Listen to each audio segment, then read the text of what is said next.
start recording. Hello, welcome to the video. Let's start over here. Hi, welcome to the video. Bam! Today, we're on Picardo.tv because the video that we'll be going over involves a lot of nudity that is against Twitch TOS. So, I learned recently something about my audio setup. My microphone, it has a blue mode and a green mode, and it's on green mode by default every time I start up my computer. So if ever my voice sounds a little bit echoey, and I switched it to blue mode just now, it sounds better to me. I have to listen to my voice when I play back these videos, for checking sake.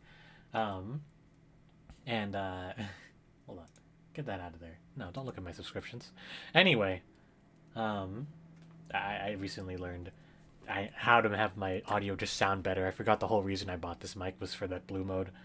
So we're on Picardo.tv today because this video, Mannequinization, this is the... Let me change for today's lesson as well. I'll go back to... Mannequinization, currently on... normally, we would have homework review. However, nobody submitted any homework, and that's okay. I gave it a week because I thought it would be a tough assignment to force yourself to work proportionately.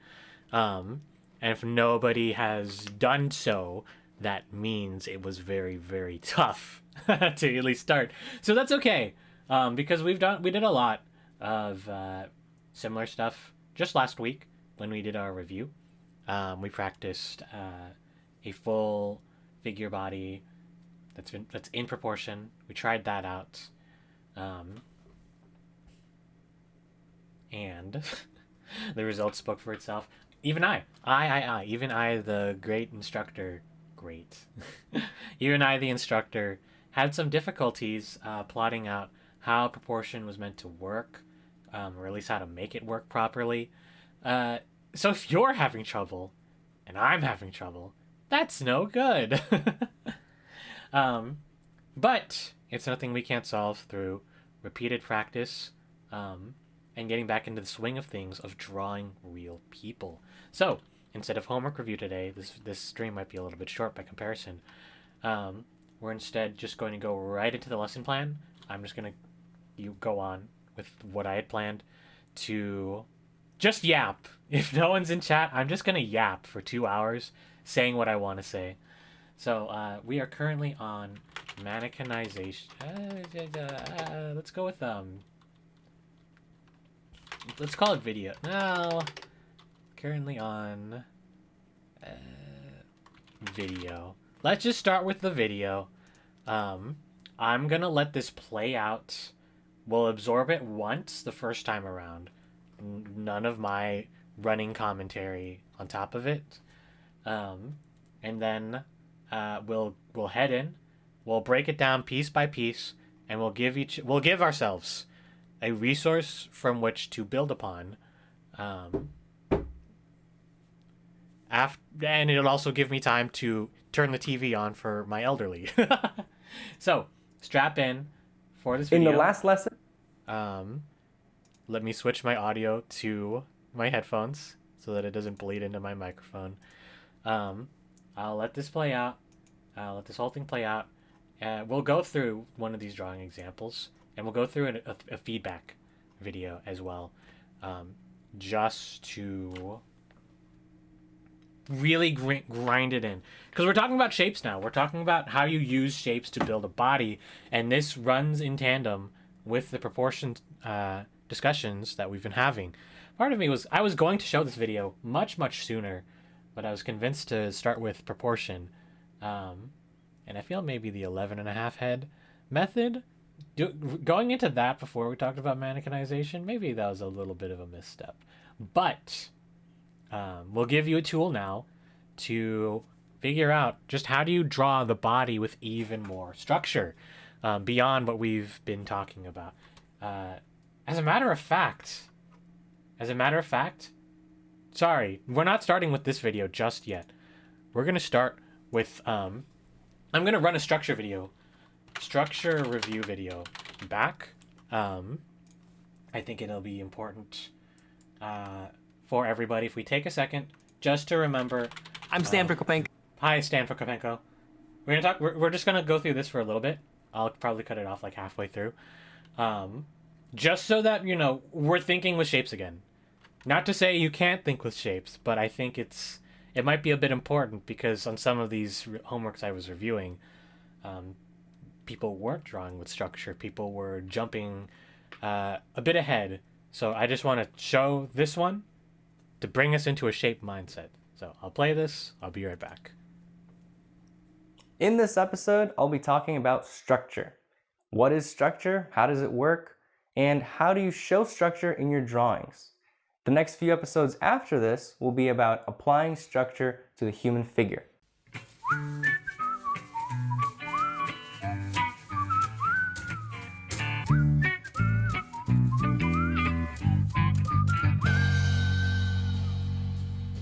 Just like gesture had the three basic lines, C, S, and I, structure also has its three basic building blocks: spheres, cylinders, and cubes. You can simplify pretty much any organic object into these three forms or a combination of these three forms. You can also stretch and bend these forms to better fit the character of the subject. A sphere can be modified to an egg shape. A cylinder can taper thinner to one end like you'd see in a leg. At its extreme, a tapering cylinder would become a cone. A cube can be stretched to be more rectangular. And the sides don't have to be the same size. You can taper thinner to one end like with the cylinder, bend it to follow the gesture of the pose, and even twist it. Basically, think of these forms as if they're made of Play-Doh. You can deform them as you wish. We construct from these basic building blocks because it's a lot easier to imagine simple forms three-dimensionally than complex forms. It's a lot easier to imagine and work out the perspective of this camel with boxes and cylinders. Then add the details of the anatomy. The same could be done with the figure, which I'll go over in detail in the next few episodes. Simplify the figure into basic spheres, cylinders, and boxes. This will immediately give the figure a three-dimensional look. Having established this idea allows you to visualize and construct the finer details of the anatomy in perspective more accurately. The difference of spheres, cylinders, and cubes. So let's take a closer look at these simple forms. You can simplify the rib cage and pelvis to spheres, cylinders, or boxes, or a combination of these forms depending on what you need for that pose. The sphere is really just a circle, since a sphere without tone appears two-dimensional. So the sphere is flat when using line. It doesn't tell us anything about the form and its orientation in space. If you stretch the circle into an oval, now we have one piece of information about its orientation. The oval will only tell us the tilting left or right. To show any kind of leaning back or forward, we need to indicate a bottom plane or a top plane. That's where the cylinder becomes useful. It shows the tilting with the angle and the leaning with the bottom or top planes. We can go one more step forward and use a box. The box has one thing that the cylinder doesn't. It shows us the edges between front, back, and side planes. This shows us the twisting motion. So now with these three options, we can choose the one that does the best job in describing the form of the pose we're drawing. Sometimes a cylinder for the ribcage with a center line to show the twist is enough. Sometimes the addition of the corners of the ribcage and pelvis to show the front and side planes is helpful. It's up to you to decide how you use these basic forms. Drawing cylinders. Start constructing cylinders by finding the angle, the length, and width. This establishes its placement and size. If the cylinder is foreshortened, make sure to slightly taper the sides thinner towards the far end to indicate foreshortening. Then it's time to identify the cross contours. Ask yourself if you're looking up or down at the cylinder and how much. Based on that, add the ellipses of the top and bottom planes. Make sure to keep the angle of the ellipse perpendicular to the angle of the sides.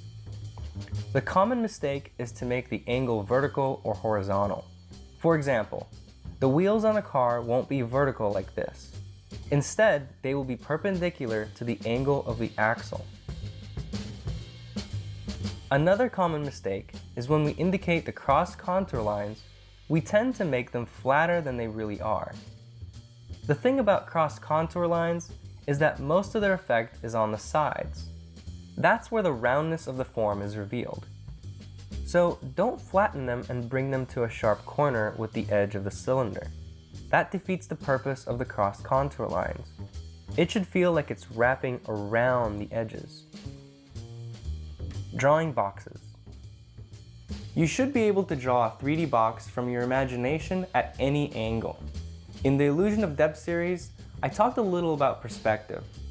A box's edges will converge to a vanishing point on the horizon line. This works well for structures like a house where the bottom plane is parallel with the ground.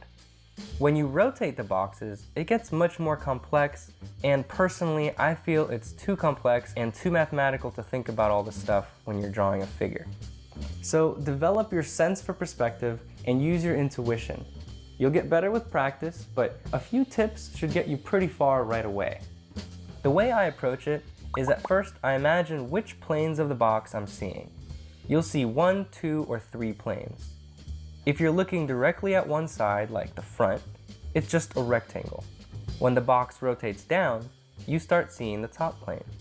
And when it rotates to one side, you'll see one of the side planes. Also, notice that all the lines are converging to create the sense of depth. Look at this box and see if you draw boxes this way. If you draw boxes this way, stop. This is an impossible box. Things appear smaller as they move away from us. So drawing all these parallel lines removes perspective from the scene. And if this plane is a rectangle, that indicates we're looking directly at it. If we were looking directly at it, none of the other planes would be visible. In this case, since we're seeing some of the right side, the front plane is starting to rotate away from us. The lines here would converge to the left. And since we're seeing the top plane, the front and side planes are rotating downward, so the lines would converge down. Now that's a much more three-dimensional box. Let's try a step-by-step approach and see if this helps you. I'll start with the inside edges of the box. The most vertical one is a good starting point. Is the box leaning to the left or right, and how much? Establish that with the first line. Then, are you seeing the bottom or top of the box? If you see the top, then the other two inside edges will be attached to the top of the initial line. How much of the top are we seeing? If it's a little, the lines will be flatter with an obtuse angle. A lot, and they will have more of an acute angle. Also, at this point, you're thinking about how much of the front and right side you're seeing. The same of each would make the angles of these lines equal. If you see more of the front, that side will be more horizontal, and the other side more vertical, since it's moving away from us more, and vice versa. This is the foundation. It tells you the orientation of the box. After this, it's really easy. Just go to the end of each line and connect the outside edges with converging lines. Consider the lengths of the initial 3 lines. If it's a perfect box, then you just need to think about how much each side is being foreshortened depending on how much it's facing away from you. But if some sides are longer than others, think about that length and foreshortening. As you can probably tell, this isn't something you'll get right on your first try. It's a bit confusing, so you need to repeat the process many times to get familiar with it. It's critical that you do get familiar with it if you want to apply these concepts to a complex form like the figure. Next week, we talk about the robo-bean, which is a 3D representation of the torso. So go practice your boxes by looking around you for boxy furniture and drawing them from different angles. Then try inventing them from your mind. Assignments. The assignments are basically the animal assignment I gave out at the very start of these workshops. Did I forget to play this video at all? I feel like I did. I had a long, like, I watched this marker on this video, and I feel like I forgot to show it, especially on the first day. There's a lot of things that I let slip by on the first day. Um, and I feel like if I had showed this, especially, people might have been able to grasp a few aspects of breaking things down into form that I feel may have been a little bit missed. So there's that. If there are any questions, I'll let chat catch up. I debated putting on that the Picardo delay is 40 seconds, whether or not that really matters, because, well, to the YouTube user, it doesn't really matter. But I suppose I'm pretty used to talking with chat, and then they see what I'm talking about like 5 to 10 seconds later. But now I have to wait a full 40 seconds when I say, chat, what do you feel about that? Class, tell me, how did this make you feel? Um, and then, well, it takes a while. So, for anyone just walking in, looking at the new viewer who has decided to chime in today, just reviewed a lot about shapes. The stuff about perspective of each surface do be hitting you, like, oh god, I do gotta think of that. Yes. It's stuff that we went over last Monday. I don't know if you were there for that, dear separate chatter. But the advice pretty much was, think about the world like a box. Think about, in order to unlock your third eye in the world, you gotta be able to see the world in boxes. You gotta see how you can break a plane. Like, just to start with, you break a plane down into, what? No, a plane is a flat structure. Break a shape down into at least 3 different planes, depending on how you're viewing it. And we'll go over a video later. We'll at least go over one part of a video where Stan and Marshall talk about how people are doing on their mannequinization. So once again, I'll let chat roll through if there are any questions. Any final questions or any final thoughts before we head over to the next segment? Oh god, it's all Minecraft. It's true though. One of the things I said last stream was go play Minecraft if you want to do a perspective study or some kind of like landscape study, because it's all boxes. It's all sharp, rigid angles. You can see a horizon line. You can see where the beginnings of anything are. You can stay angular if you want to just trace a Minecraft, but your brain can fill in smooth areas just from looking at a Minecraft thing. You can make smoothness where you want. You can do whatever you want once you understand the underlying structure of what you're looking at. Who's DMing me?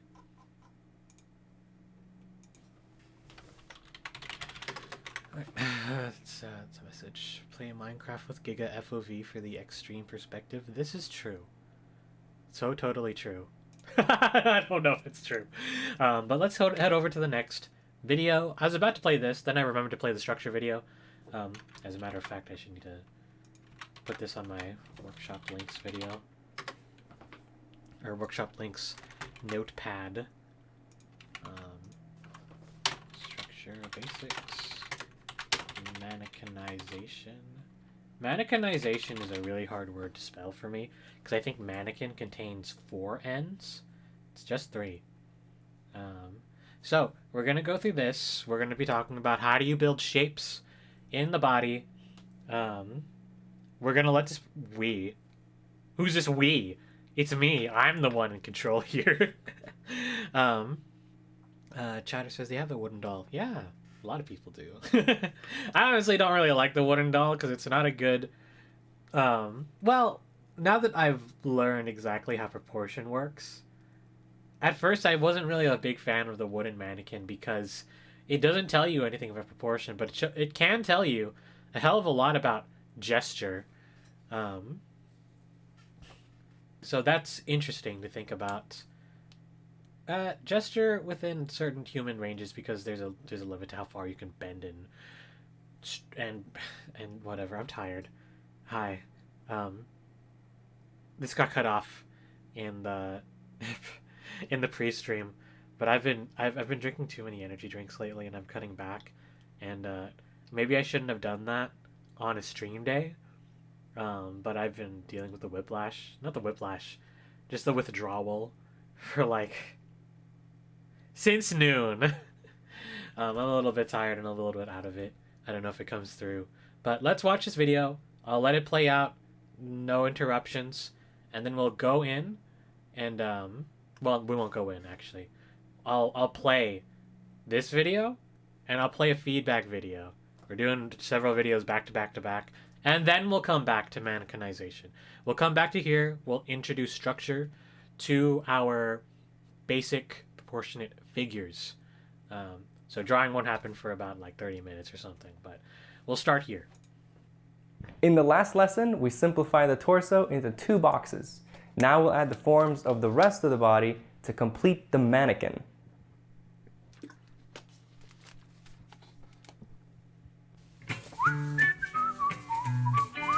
Chat says I seemed quieter today. Maybe.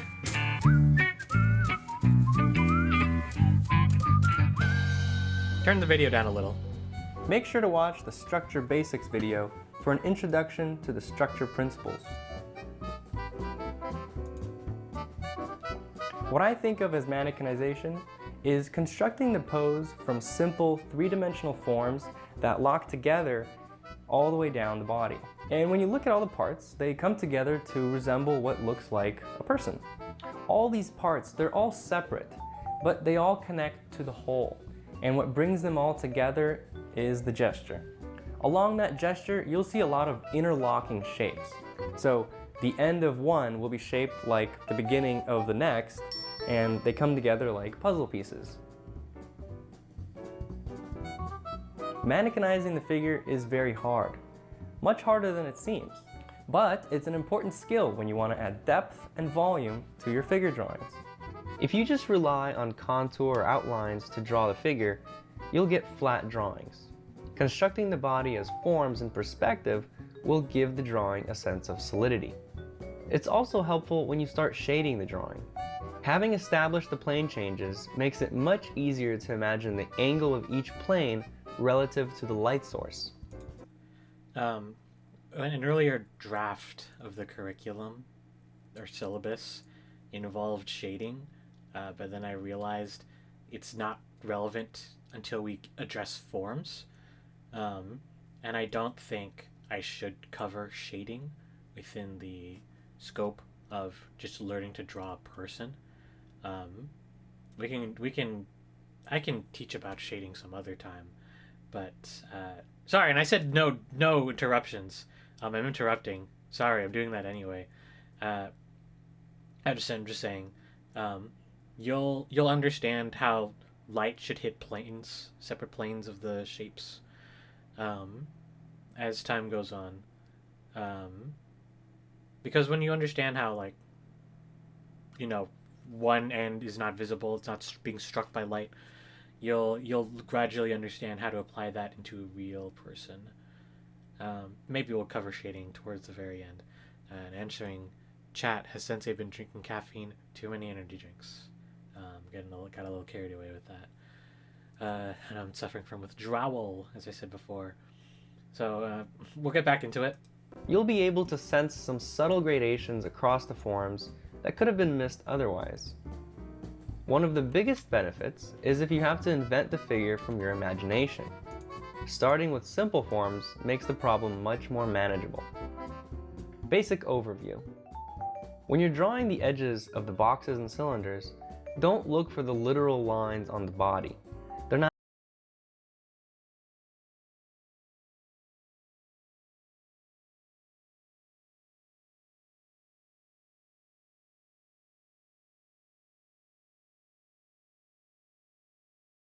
there. The edges between planes on a box are hard, so they can be indicated by a line. But on a real person, the planes are soft. Everything is rounded off, so you won't see the lines. You must learn how to see an organic, complex form and simplify it to a basic form or a combination of basic forms. When you're deciding what form to use for an organic object, you want to choose the one that best describes the character of that object, while still keeping it simple. There could also be multiple ways of simplifying the same object. In this pose, the whole torso could be simplified to a cylinder. Or you could make it a little more complex and add some boxes. Mannequinization is just a tool. You are the artist and you decide how you want to use it. Most people you draw will have similar basic forms, but they do vary depending on the body type. A lean, muscular, or overweight model will change some of the decisions you'll make. Most of the surface forms of the body are muscles. Muscles are soft. They stretch and compress to fit the position of the bones. So the exact forms will change from pose to pose. This pose calls for a rounded form in the belly, while this one has the abs stretching, so it would be a flat plane. These decisions are made on the spot as you're constructing the drawing. Chat might not have, I think I did actually accidentally stay muted. I thought I did speak. I just wanted to interrupt one more time. Because my joke didn't come through, I was typing in response to chat. I muted so my typing wouldn't come across. I was gonna say, this is the reason why we're on Picardo today instead of Twitch. Too much nudity, can't censor around. This is absolutely not cutting it. I know it's not. So I'll let it go again. I don't remember where we were. Sorry, we're just gonna start here again. Form and simplify it to a basic form or a combination of basic forms. When you're deciding what form to use for an organic object, you want to choose the one that best describes the character of that object, while still keeping it simple. There could also be multiple ways of simplifying the same object. In this pose, the whole torso could be simplified to a cylinder. Or you could make it a little more complex and add some boxes. Mannequinization is just a tool. You are the artist and you decide how you want to use it. Most people you draw will have similar basic forms, but they do vary depending on the body type. A lean, muscular, or overweight model will change some of the decisions you'll make. Most of the surface forms of the body are muscles. I'm interrupting again. Because screw you. Yeah. The shapes that we're going to go over in this video, they do not universally apply. However, that doesn't mean you can't continue to break down thinner, chunkier, to say it politely, or more muscular forms into more of those basic shapes. You still can. You just got to change the scale and how they all relate to each other. So, right. Muscles are soft. They stretch and compress to fit the position of the bones. So the exact forms will change from pose to pose. This pose calls for a rounded form in the belly, while this one has the abs stretching, so it would be a flat plane. These decisions are made on the spot as you're constructing the drawing. But you also want to have a generic mannequin in your mind. Typically, you'll see something like this. A box for the hip region with the edges slightly rounded off, making it kind of a combination between a box and a flattened cylinder, depending on the person you're drawing. The rib cage is shaped like an egg, pointier at the top and wider at the bottom. I also like to think of the bottom as a boxier form with the corners at the 10th rib. The waist is cylindrical. Women tend to have a thinner waist, whereas men are bulkier on the sides at the oblique muscle, but this area will change greatly with different physiques. A box for the shoulder area similar to the robo bean, cylinder for the neck, a ball for the cranium, and boxy shape for the jaw. A cylinder at the upper leg, tapering thinner as it goes down towards the boxy knee, and another tapering cylinder for the lower leg, which is actually widest at the calf, 2/3 of the way up. A boxy shape for the foot and all the toes. And the upper arm is a cylinder which does not taper. It generally stays about the same width from top to bottom. Another boxy or pyramid-like shape for the elbow. The forearm is round and cylindrical at the top and transitions to a box for the bony part of the wrist. Another box for the palm part of the hand. The fingers are a combination of cylinders and boxes for the knuckles. So these general forms are a good starting point, but as you know, the body is more complex than that. In order to accurately simplify the pose, sometimes you need to be a little bit more specific with some of the anatomical nuances of the particular pose you're drawing. So let's go through the body and look at each part in more detail. The neck and head. The rounded cranial mass is a ball with the side chopped off for the flat temple area. Add a triangular shape for the jaw, paying attention to the angle of the front plane and bottom plane. Then add a rhythm from the side of the head down to the chin to establish the plane change from side of the jaw to the front of the jaw. I also like to put a rhythm in there for the brow ridge and an indication for the bottom of the nose. Simplify the neck into a cylinder. The connection of the neck to the rib cage is diagonal, lower in the front and higher in the back. One more thing I want to interrupt about. Boxes. Not every head is seen head on. Not every chin is hiding. Not every chin is, it connects straight to the jaw. We gotta understand there is undersides to the chin that we gotta be more mindful of in the art that we make. So just wanted to throw that out there. I mean, I say that mostly because I've been doing this a lot more recently. I've been trying to be a lot more mindful about how I draw the connection of the chin to the jaw and the chin to the neck, because these are two separate things and they don't always need to be rendered in. So just throwing that out there. Also notice in this pose, we can see the bottom plane of the jaw. So make sure to wrap the jaw rhythm up to the chin and back down to the other side. Here's another example with a top view. This one has a more common triangular shape for the jaw. Here's a back angle of the head and neck. From the back, it's helpful to add the connection of the trapezius muscle to the back of the head since it covers much of the cylinder of the neck. This connection is about in line with the eyes. I'm gonna play that one more time. Just one more time. It might, because looking at things from the back, drawing the back of anybody is difficult. It is a known difficult fact.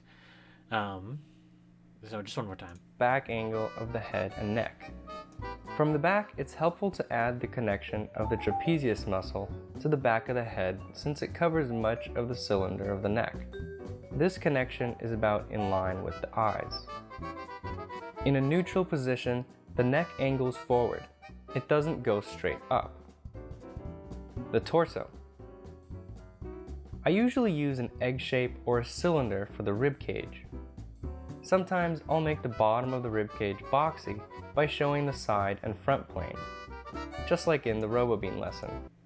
And one thing I really want to call attention to here, the rib cage, as we've been discussing, as we say a lot, as we say frequently, on the RoboBean, the bottom front corner corresponds to the 10th rib. It's not the end of the rib cage.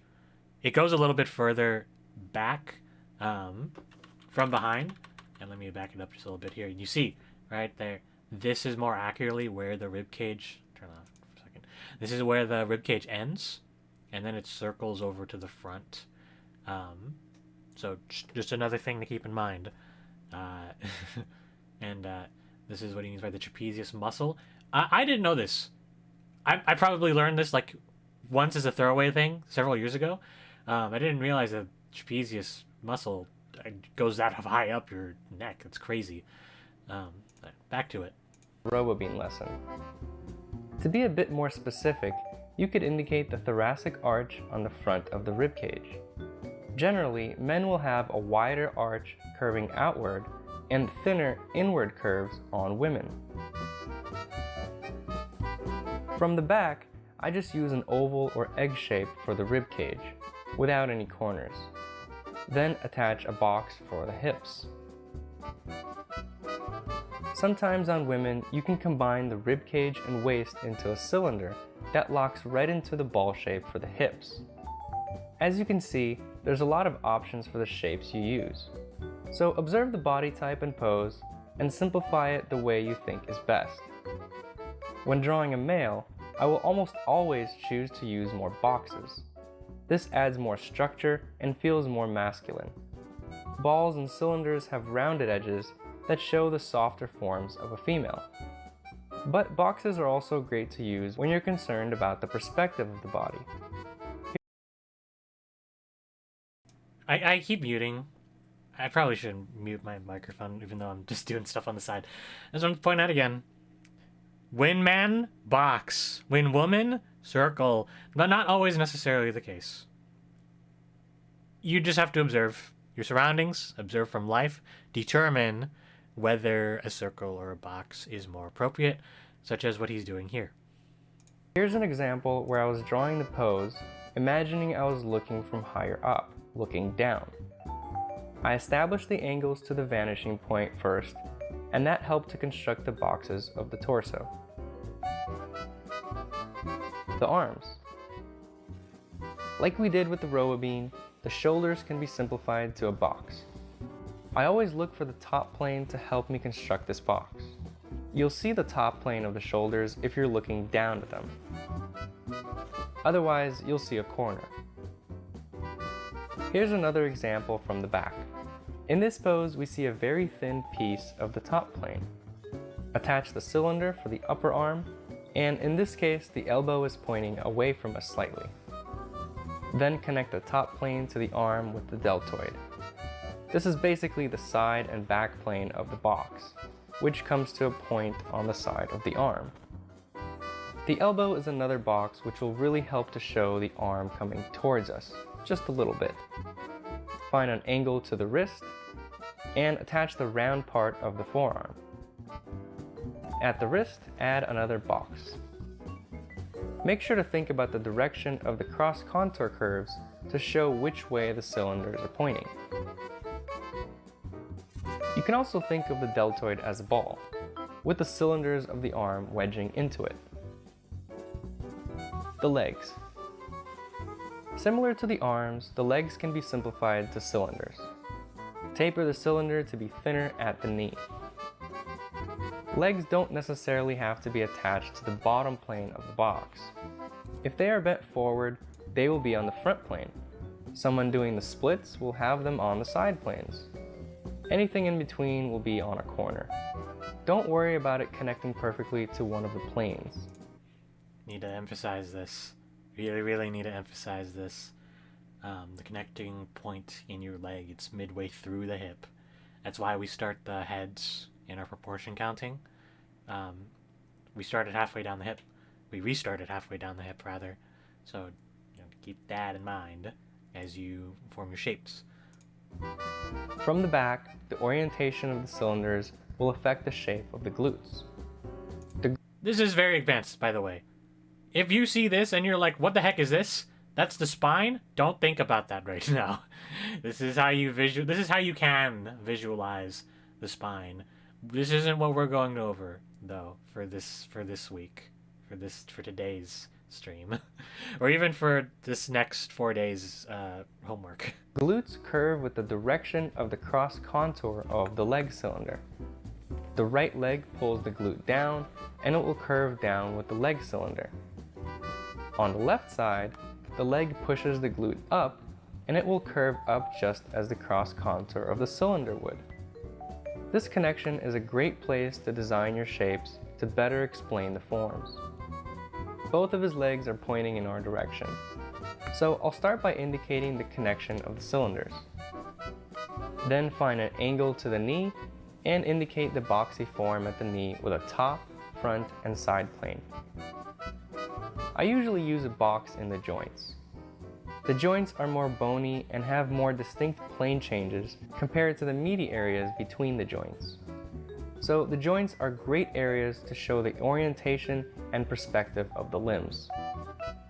The connection of the shin to the foot can just be a cylinder, or sometimes I like to use a wrench shape to show the interlocking forms.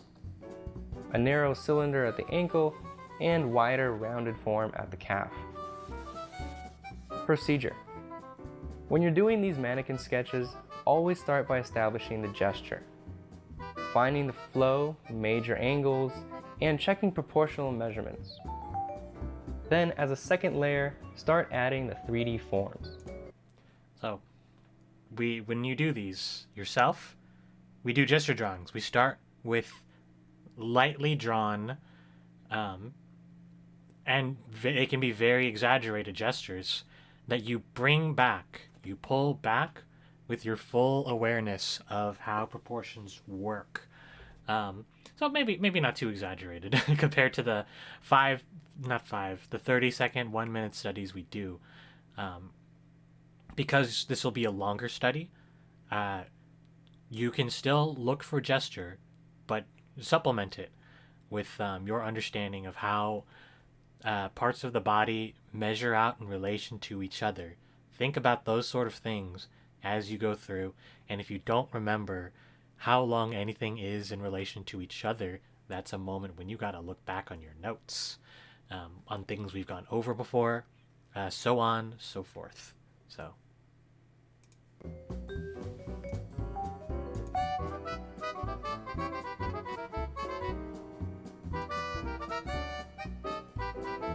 Oh, wait, that's the end of the video. If you want to see the extended version of this video, that's his ad. Okay, we're gonna move along. So you might be thinking to yourself, wow, how do I do that?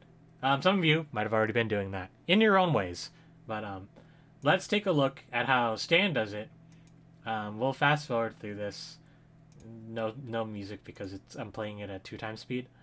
Just keep in mind he's gonna blaze through this. So here's just a demo to think about, something to chew on, and I'll run commentary over it as he goes through. So as you see right there, he did some ghosting for his cranial unit. He's seeking with his cranial unit, and he made a triangle to shape the jaw. So that's his method of working out contours within the face. He didn't really need to spend that much time, but he's a professional, so he can put more time into that. And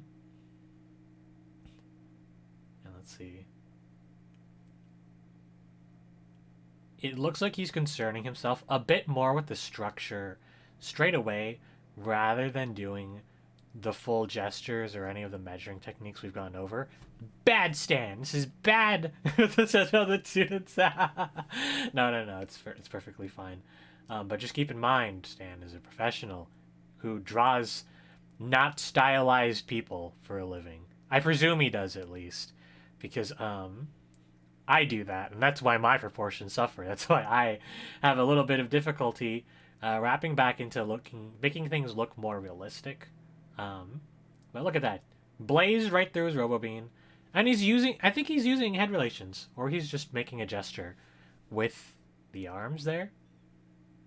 But you get the idea that Stan is like measuring in relation to heads, how to make everything line up. In the case of that elbow right there, he's created a hinge of sorts for it to slot into. And note, and you don't have to do this all the time. At a certain point, I simplified this into like a cone that turns into a block. Not a cone, but a cylinder. But note that here, the wrist is much flatter. Your wrist is very, very bony. Like that's about like 3/4 of the way in to the forearm. So more emphasis being made into the ribs, drawing that shape out. He's seeking the gesture in that thigh. He's drawing a cross contour so that you know where the perspective is lining up with it. Excuse me. He's bringing in the butt. He's addressing the landmarks, the pieces, the aces, the whichever those are. And this is challenging, right? So here we have that leg. It's being foreshortened. It's going into the hip at a really odd angle. But he figured it out. it's odd on purpose. He's not coming up with anything to make it look more appealing. Um, he's just throwing it in as is. He's working from what he sees. So that's good. Good shapes. He pointed out that the calf is wider in the middle, or rather, at least a third of the way up, third of the way down through the leg. And look at that. He's just blazing. He's just blazing because I have him at 2 times speed. But this is just like an example of how you put together everything that was discussed in the prior video.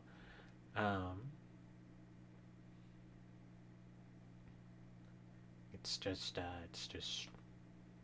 blocks. Sometimes it's circles. Sometimes it's that little ovally eggy shape. And look at that. He has about 2 more drawing videos, but I don't think they'll be especially relevant here, because look at that. That's too much. This is not the level of detail I want you to be practicing just yet. Maybe you can go find that on your own time. But let's move along. And then here's the other one that was in the video. I don't think we'll be playing this either. Let's just head into the end result. Well, I'll quickly like skim through it. But just note, there was a box involved here, but there's also curves because this figure is very, very hunched. Not everything is idealized here. There's his butt. Here's how his hip connects into that. So on and so forth. And in this case, he stylized that knee to pop out and be a more definitive shape compared to making it like just more, a part of the thigh. So you got to make some decisions here and there about what is most appropriate to the figure that you'll be drawing. Pardon me, I'm answering a DM. Because I wasn't doing anything. So, for the last video, for the last video, I'll go over before we head back into the very first one. Let me see. I had it. I did have it, but I forgot to save it to my notepad. So we gotta look for it. Hi, Stan. Hi, Stan. Mannequin. We want to look at a bit of the figure drawing critiques mannequinization. Here we are. We'll look at a bit of this. I watched the whole thing earlier, and as far as this goes, the first about half the video will be relevant here. So we'll look at this, and this is all just to give you guys an idea of what kind of mannequinization, or rather what to shoot for in mannequinization. So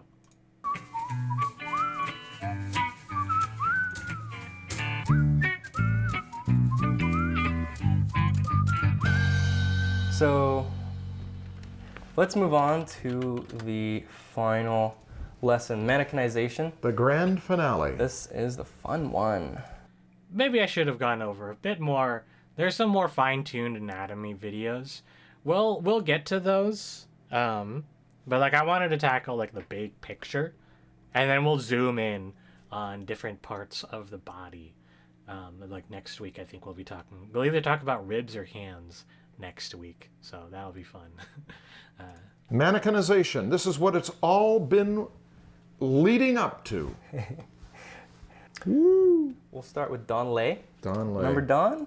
I do. I remember. We critiqued Don last time. Yes. Well, these aren't structural yet. They've got some structure in them, but there is quite a bit of round forms that aren't really understood yet. There are no captions to this video other than the auto captions. But I want to point out, and not to call anyone out in specific here, not to say that you guys have been doing the wrong things, but I noticed that in some of the test drawings, some of the figure drawings I receive, not enough structure, not enough underlying structure that I see here. It's stuff along these lines, which I'm glad to see that there is experience speaking through what you're drawing. Really am. I'm glad that you're trying to see beyond the exercise of the shapes. But for your upcoming exercises and for what we'll be doing together soon, coming up, try to avoid this. Try to avoid light shapes that are just filling in the gaps and you're drawing an actual body. I want you to break it down to shapes. So I think they're good. But this one, the one that you marked number 3, the hips don't have enough structure. You're not showing the boxiness of the hips. You're showing more of the contours. So you're doing contour great, but you're not simplifying it to simple shapes. Then you got the leg, and again, you're doing the curve of the hamstring instead of a cylinder. So you're just doing too much anatomy stuff for right now. This is supposed to be mannequinization, and you're supposed to simplify it to the simplest form you can while still keeping the character. Sometimes, if you have a very muscular person, like when I showed Yoni, sometimes you'll need to simplify into some more forms, some secondary forms. Like if the leg has very large adductor group, sometimes you'll see a very obvious split between the main cylinder of the leg and then the adductor structure. So sometimes you will need to add another form to that simple cylinder, but you need to make it obvious that, okay, this is a cylinder with another cylinder attached, not just showing really subtle contours of all the anatomy and then just putting curves over it just to show, hey, look, it's a cylinder.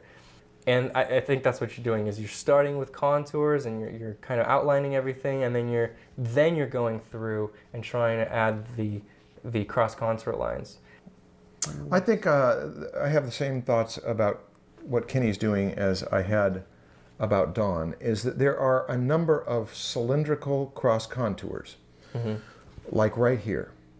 You see how you've got these knees thought of as something boxy, and they've got lines that go off that way. And then this knee has lines that go off in a different direction.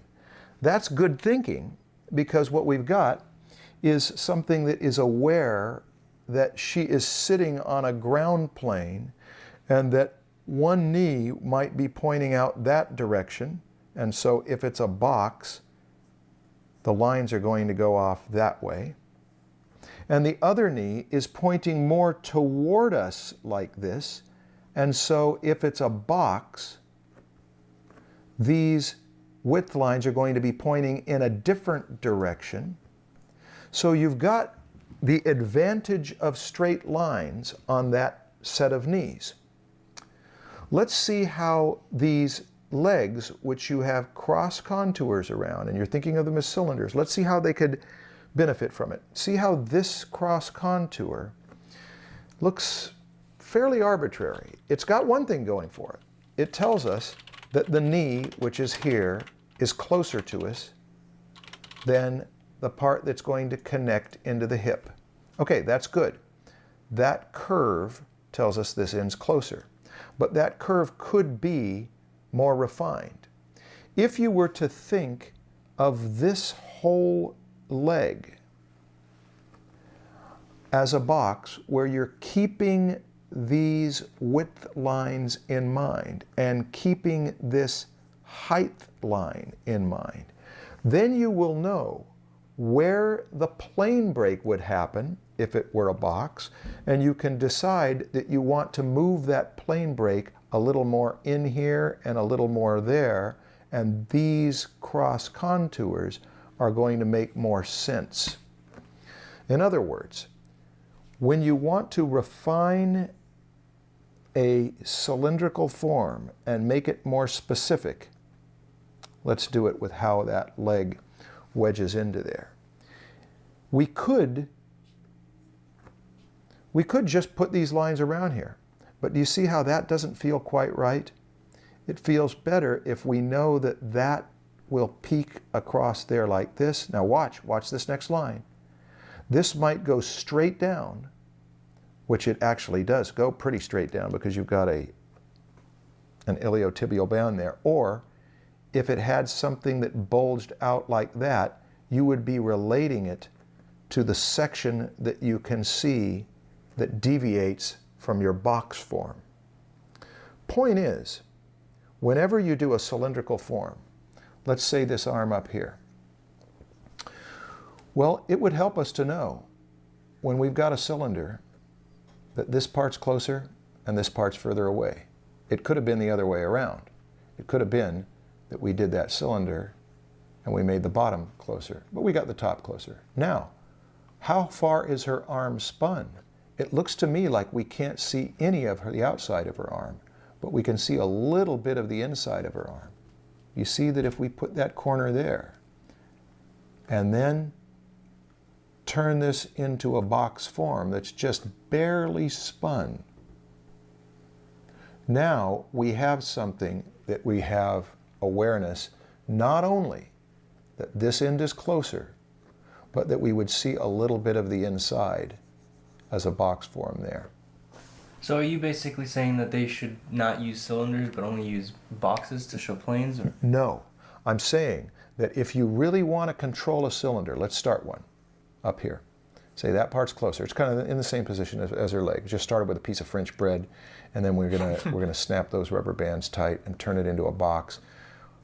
When we know how to do the box, which is more precise, I mean, it's harder to do a box. When you do box sloppy, you can tell you've done it sloppy. When you do an ellipse sloppily, you might not know that it's sloppy. You just threw it in. Now, how do we make that ellipse precise? If we are constantly thinking about boxes, look how we say this is going to peak up there. You see, now we're going to know that that would go like that. What if this gets really wide here? We're going to know that it gets wide on that X line and high on that Y line. We're going to have the control over it. We're going to know because we relate it to something that is more measurable. I see. So the angles of the box really tell you the peaks of the cylinder. That's exactly it. That's exactly it. Okay. Oh, let me give another example over here. This is another thing. But let's take two shapes that are same shape. One of them might be something that is shaped like this, but we could have the same thing over here and end up making it shaped like that. How did I know how to place that cylinder? Well, this one, I was thinking that it was a box. Sorry for the... yeah, thank you for saving me. There you go. When I'm thinking of this having the long plane there and that having the short plane there, and this one, I'm thinking of having the short plane on top, it means I'm going to have way more control over my cylindrical lines when I know how they relate to a box. Yeah. Now, all of that, let's go back. All of that was to say that what you did with these knees, where you found a width line and you understood it, it would be good to apply that to just about every cylinder you can do. It's a way to make it so that you have command of your cylinders. Cool. Thanks, Marshall. Let's move on to Raymar. I think that's about all we'll need from here. They're just talking. They're just taking questions from here. And what is this point at the end here? What are they talking about at the very end?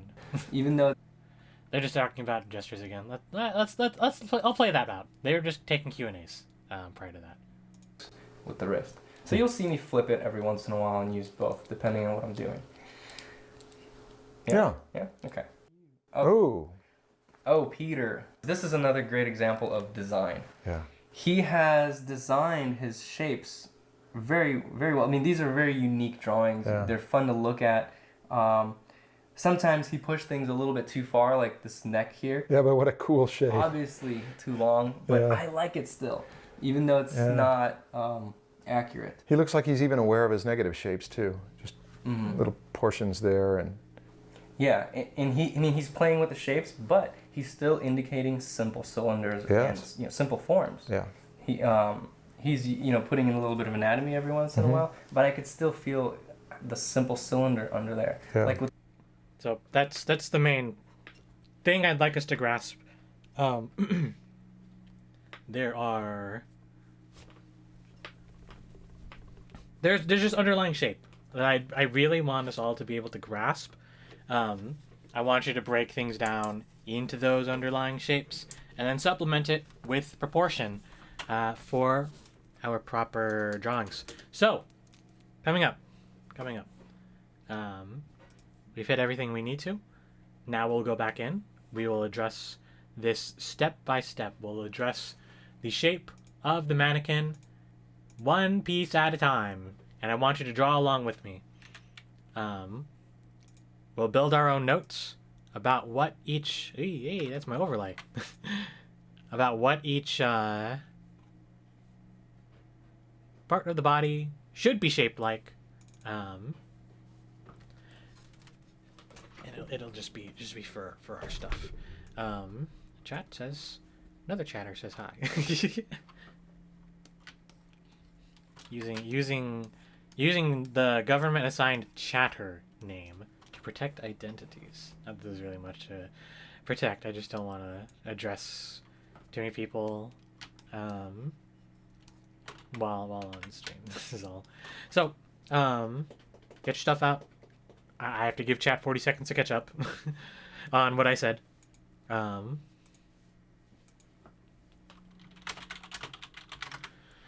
Clear your throats. I got a knock at my door saying burgers for dinner, and I said yes. So in like half an hour, I'm gonna like take a burger break. But the chatter proxy, yes. So get yourself in a drawing zone. I'll give it another like 30 seconds or something. And what we'll be doing,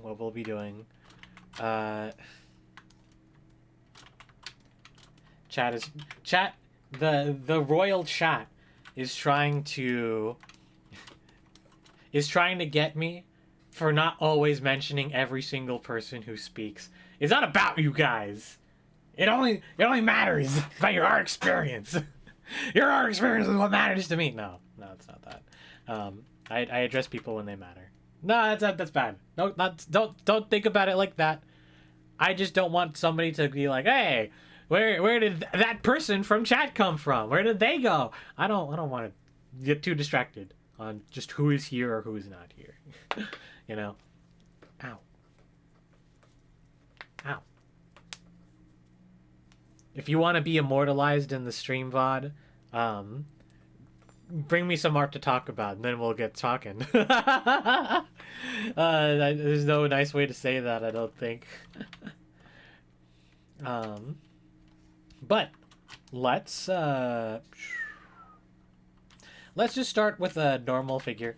Let's do our standard 7.5 head figure, and get going from there. So we'll do the method. I'll try the method again from last time. As helpful as it's ever been to me.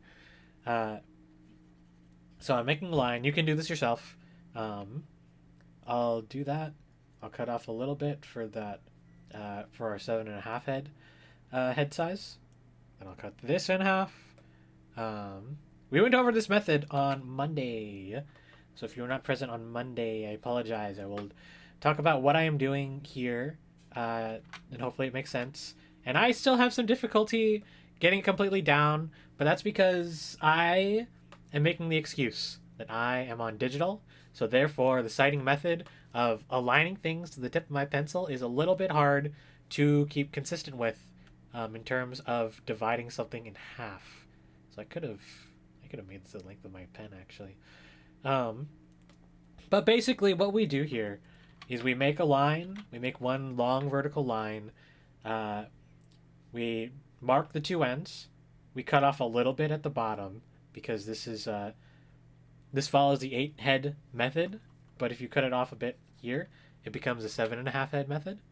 And if you divide that in half from this mark, then you divide that in half, and you divide that in half. That's how we get a head length. That's how we get a head length we can work with. And let me just measure that to see if I did it correctly. I can already see I didn't do it correctly. Hold on. Sorry. I'm going to take a few tries. Please bear with me. To sight read where the halfway point is. And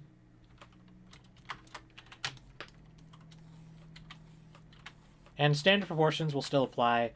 One head length down should be the pit of the neck. Rather the pit of just something like that. Another head length down should be around where the nipples are, like halfway through that should be the nipples, or is it halfway through? Chat, please remind me. And it seems that some of us are having technical difficulties staying connected. I apologize. This is the problem with Picarto. I really wish we were not doing this on Picarto. But please remind me if you're smarter than me. Where the pit of the neck is supposed to be. I could have sworn one head length down, or at least half a head length down, is the pit of the neck, and then one head length down is supposed to be the nipples. I think I have that right. And you see, I messed up. I messed up my half lengths somewhere along the way. Now he needs our help. Wow. I'm being forsaken. This method does work, though. I swear it does. You just have to be better at measuring the halfway point that I'm not. I'm not good at that. Let's you know what, screw that method, actually. Let's just draw a proportionate figure. Using just the head method. Just the head method. We'll do our 1, 2, 3, 4. Around here. I think that was the neck. I could be wrong. And this is why I needed notes. This is why I needed notes about where all these things line up. I'm opening my Proco Proportions poster that I personally downloaded at the link that I provided, gumroad.com/Proco, I believe.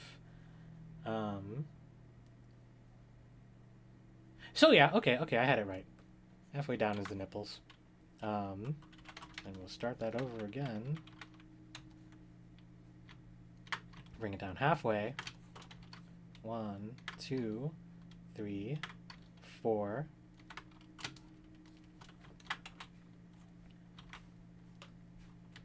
You can draw a female figure if you want. It doesn't really change anything much here. But we're just interested in trying to keep the shapes that we're using straight.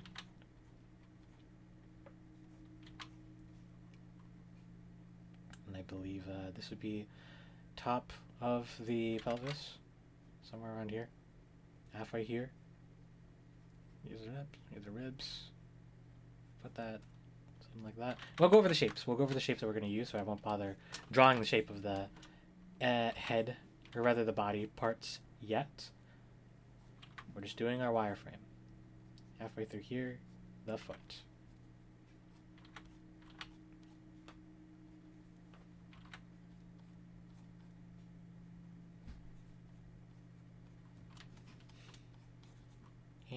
Handy methods for our proportions, even though it does not feel like they should be. Even if sometimes it doesn't seem like it's not proportionate, it is proportionate. And our head length start. And referring to the poster again. 1, 2, 3. It's actually 3. That felt too much to make it 4 head lengths. This length, this measurement system starts at the armpit-ish. Shoulder is separate. And that's about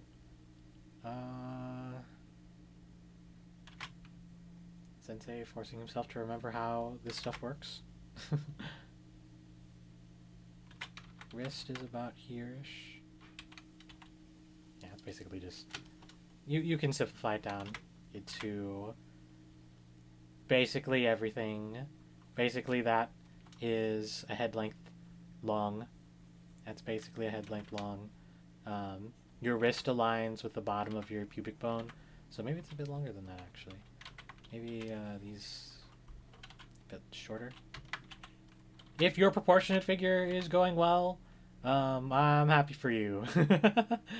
Just keep in mind how these things line up with each other, and you'll have a proportionate figure in that way.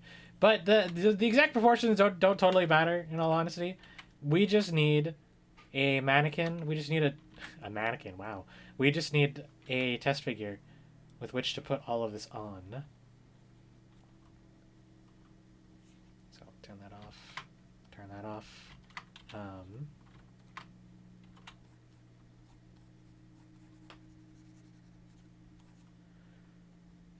right. Is everyone good? Does everyone have a figure that they can draw upon?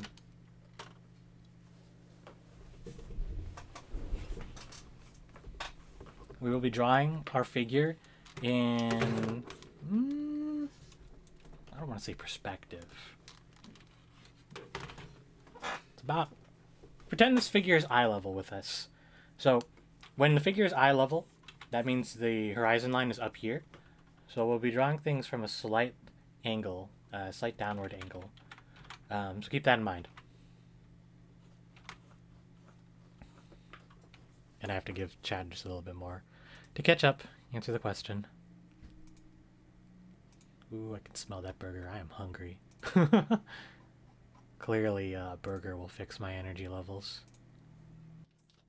I need the chat to tell me if they're fine before I move on and just do my own thing. Because the purpose of this is to be drawing along with. So, if you're not prepared to draw along, is everyone ready to draw? Do they have a figure that they can work on? That they can work a top on? Did they make a proportionate figure? As close to a proportionate figure as you can get, at least.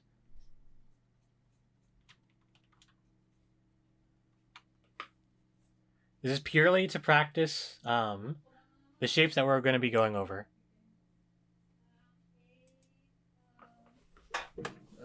People came home and they left my door open.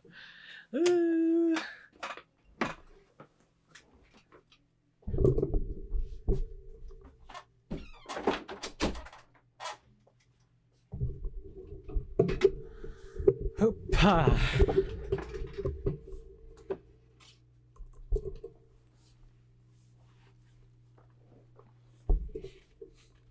I feel like my figure is off.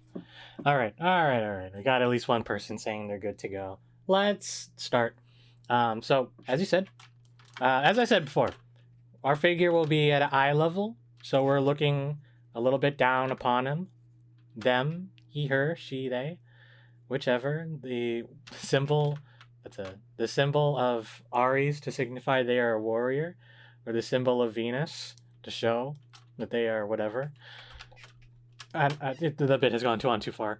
Let's start with a box for the hip region with edges slightly rounded off. So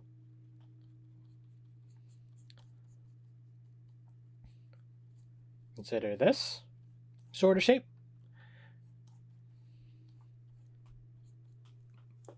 Edges slightly rounded off, making it kind of a combination between a box and a flattened cylinder, depending on the person you're drawing. The rib cage is shaped like an egg, pointier at the top and wider at the bottom. All right. And just keep in mind your general relative proportioning between everything. It's shaped like an egg. It goes a little bit past the pit of the neck, right there. If you're drawing a male skeleton or a female skeleton, think about the differences between those two. Which areas align to what, and all of that. I believe it's something like the pieces is right here in a male's skeleton. Goes there. Then you get broad shoulders as a result. That's getting a little bit ahead of ourselves, but let's draw that. I also like to think of the bottom as a boxier form with the corners at the 10th rib. The waist is cylindrical. Women tend to have a thinner waist, whereas men are bulkier on the sides at the oblique muscle. But this area will change greatly with different physiques. A box for the shoulder area, similar to the robo-bean, cylinder for the neck, a ball for the cranium, and boxy shape for the jaw. let's continue from there. Cylinder for the neck, boxes for the shoulders. And on his example, on his 3D model, the shoulders go through the torso. If it helps you, you can think of it like that, but remember that the shoulders excuse me, are two separate elements on the body. They're not like a seesaw where one goes up, one has to go down. They're like two separate seesaws. They're a book. They flap up and down. So just keep that in mind.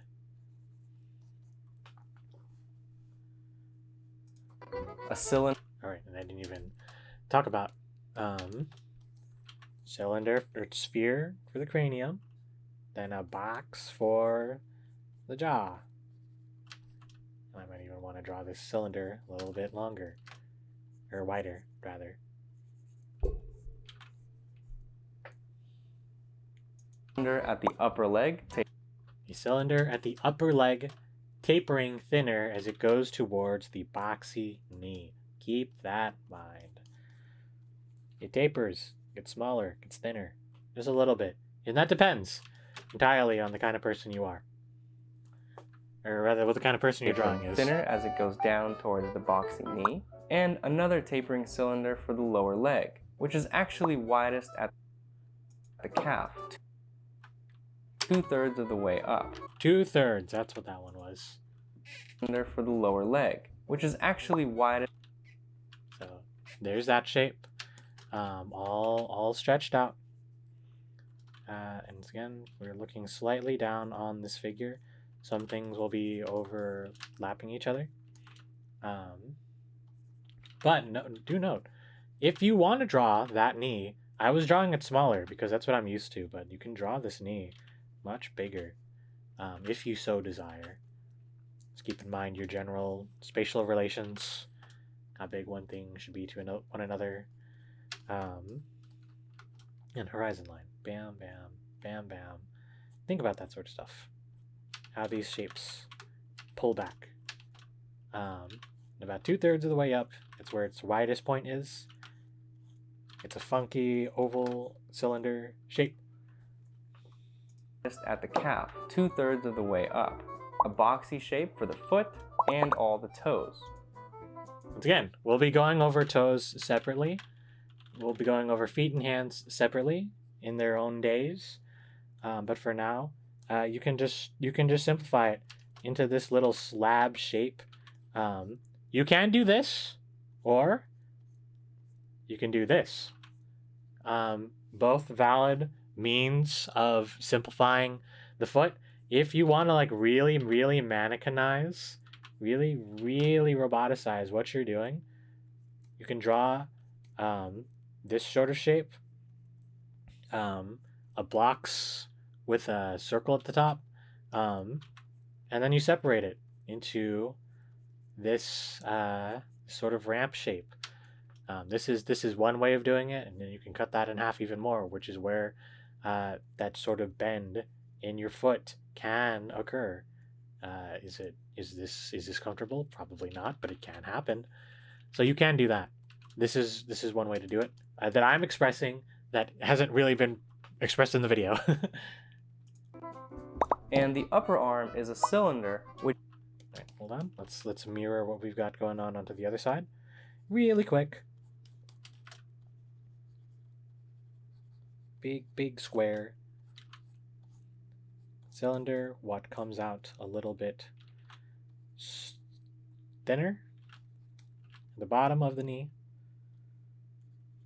and then our feet, our slab feet. How much dimensionality you put into it is up to you. And then, as he says, the upper arm is a cylinder which does not taper. Comes out something like this. Stays a consistent size the whole way through.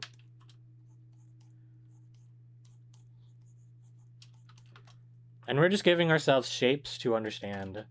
Once again, we're just giving ourselves shapes that we can apply into our does not taper. It generally stays about the same width from top to bottom. Another boxy or pyramid-like shape For the elbow, there's a slight taper in that. Not taper, just a slope, more like. You can just represent it as a box if you so wish.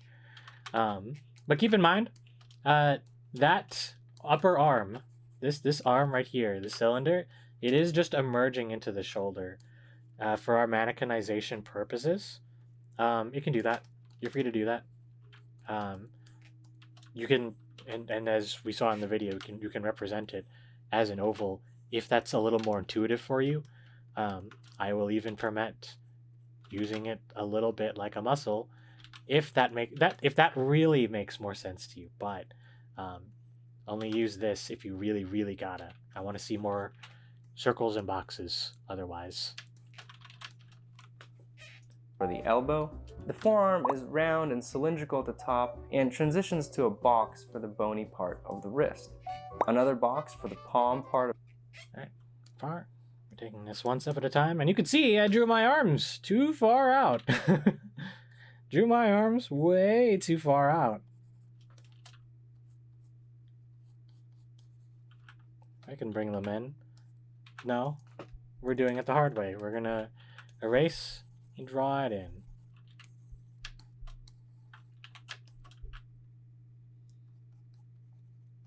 A boxy shape for the wrist. And another box for the palm. the hand. The fingers are a combination of cylinders and boxes for the knuckles. So these general forms are... And that's a lot of stuff. Again, we'll get to hands later, eventually. Just remember that I believe my arms are slightly off. I vaguely remember that our wrists should align a little bit closer to like around here, to the bottom of the pubic bone. So keep that in mind. Your forearm does not evenly divide. It's not like a halfway length for the wrist. It is more like 2/3 of the way down, 3/4 even, for the wrist bone to take priority. But these are the basic shapes to keep in mind. are a good starting point, but as you know, the body is more complex than that. In order to accurately simplify the pose, sometimes you need to be a little bit more specific with some of the anatomical nuances of the particular pose you're drawing. So let's go through the body and look at each part in more detail. The neck and head. The rounded cranial mass is a ball with the side chopped off for the flat temple area. Add a triangular shape for the jaw, paying attention to the angle of the front plane and bottom plane. Then add a rhythm from the side of the head down to the chin to establish the plane change from side of the jaw to the front of the jaw. I also like to put a rhythm in there for the brow ridge and an indication for the bottom of the nose. Okay. Simplify the neck into a cylinder. Alright, you didn't say on that one long enough. Alright. So we'll draw that, at least. I'm going to erase this now. That was just to help guide perspective, to visualize it for everybody. This hand is, this figure's proportions are just a little bit off.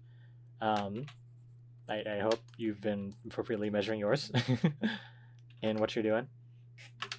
But I'm just writing this down. I'm drawing it down for everybody. Circle for our cranium. We'll remember that the skull itself protrudes about half a cranium's length out. So you can do that. Or you can just draw an extra big circle to begin with. And then put this triangular or boxy shape in. We'll cut off the side. Represents the flat side of your head. And we'll do a boxy shape for the head. Now I'm doing it slightly differently from what is expressed in the video. If you remember exactly what he said and drew along with that, more power to you. But this is how I like to think about it. I'm kind of defying the master just a little bit. But my methods, I feel, they work out most of the time. This isn't totally proportionate, but it is a way you can break things down. So try to keep that in mind as you do stuff. And this is the brow ridge. This is very, very important here. This is the brow ridge, not the eyes. The eyes aren't up there. And your nose is about like as much. If we divide your face into halves, nose is like halfway down, and then your eyes are halfway between there, and then your mouth is halfway between that. So that's how you can draw the head. One way to do the head. The connection of the neck to the rib cage is diagonal. And it's diagonal. Lower in the front and higher in the back. Also notice in this pose, we can see the bottom plane of the jaw. So make sure to wrap the jaw rhythm up to the chin and back down to the other side. Here's another example with a top view. This one has a more common triangular shape for the jaw. Here's a back angle of the head and neck. From the back, it's helpful to add the connection of the trapezius muscle to the back of the head since it covers much of the cylinder of the neck. This connection is about in line with the eyes. In a neutral position, the neck angles forward. It doesn't go straight up. This refers to just basically most poses out there. You have to force your neck. You have to force your spine rather to like your body. It sits like this. It tends to sit like at an S shape. You have to force it to straighten out because it's not its natural position. The bottom plane of the jaw always messes you up. I get you. Yeah, no, you really got to think about it some more. It just exists, and the more you see it as a box rather than like, just something that's meant to be tucked under, like that. It's not always like that. Like I said at the beginning of the stream, I'm making more of an effort myself when I draw characters and they're looking up, or even if they're just at a slight angle. I'm trying to draw them more like this.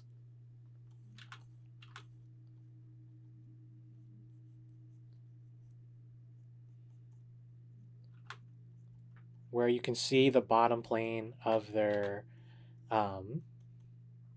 chin. And it's not always emphasized. Maybe I'll put some shading in there. I don't always emphasize it with line, rather I use shading to establish that sort of depth. So something to keep in mind as you are drawing stuff yourself. All right, and back to the video. The torso. I usually use an egg shape or a cylinder for the rib cage. Sometimes I'll make the bottom of the rib cage boxy by showing the side and front plane, just like in the RoboBean lesson. To be a bit more specific, you could indicate the thoracic arch on the front of the rib cage. Generally, men will have a wider arch curving outward and thinner inward curves on women. From the back, I just use an oval or egg shape for the rib cage, without any corners. Then attach a box for the hips. So that's just the upper part of the bean. You can do that when you're looking at something entirely from behind. And again, these are all just general shapes you can use. You'd look for shapes that apply most in a given circumstance. Sometimes on women, you can combine the rib cage and waist into a cylinder that locks right into the ball shape for the hips. As you can see, there's a lot of options for the shapes you use. So observe the body type and pose, and simplify it the way you think is best. When drawing a male, I will almost always choose to use more boxes. This adds more structure and feels more masculine. Balls and cylinders have rounded edges that show the softer forms of a female.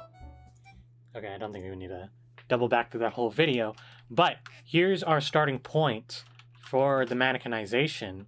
Do you think you have it in you to do a figure drawing now?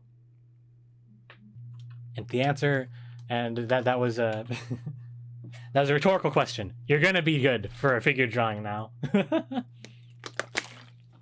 So, let me get gesture draw party up. Let me look for a good gesture draw party.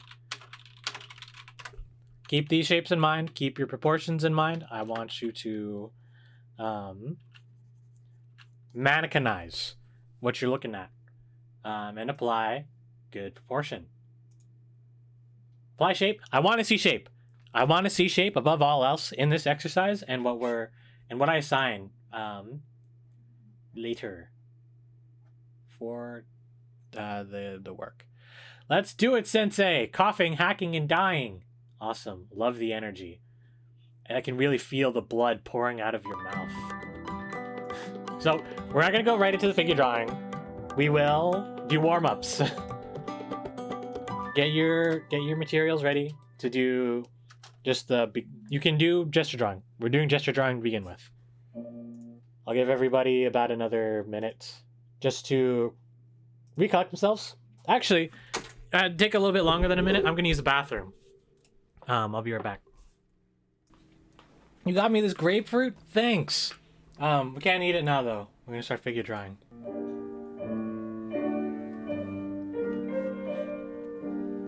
Who's this? Their name is not listed. But have fun with it. Have fun, be yourselves.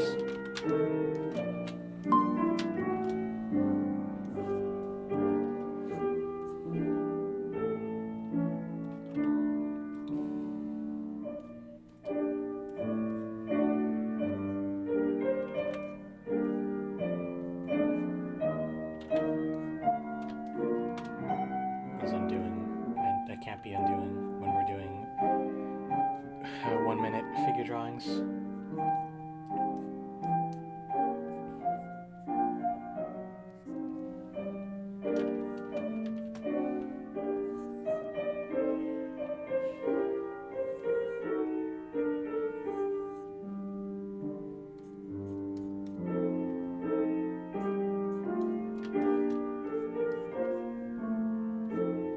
And we're not applying structure. This is just gesture drawing for warming up. If I asked you to apply structure to a 1 minute pose, that's insane. Actually insane.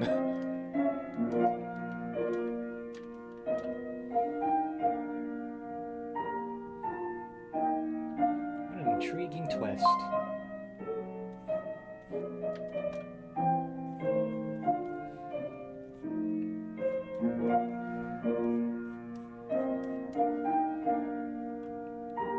That leg is stepping back a lot. That back leg is stepping back a lot. This lady is stepping forward the same way I do. I do this. I've been called out so often for having a really weird way of like leaving my foot at rest, where I basically twist it perpendicular to the direction of where I'm facing. People think I'm a freak for it. It's not that hard.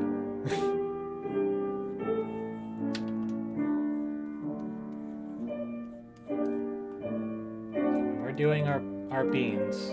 I forgot to over there on the first one, but emphasize where the tight part is and where the crunch is.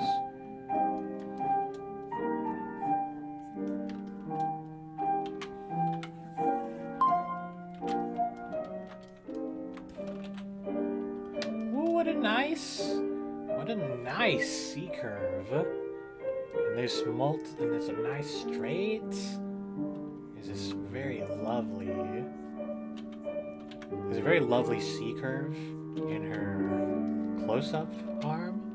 And you can tell that you can build two straights out of her other arm, the back arm. And in this case, I'm drawing the shoulders at a curve like this. And the hips like this. Head. Bean. A lot of this going on here.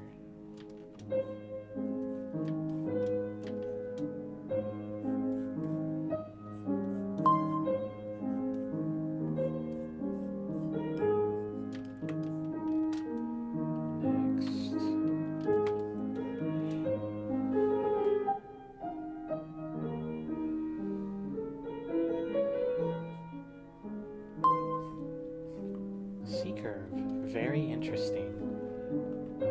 these very like curled up poses are ones where you might not think there's a lot of gesture hidden inside of it, because you know they're not moving in a conventional sense, but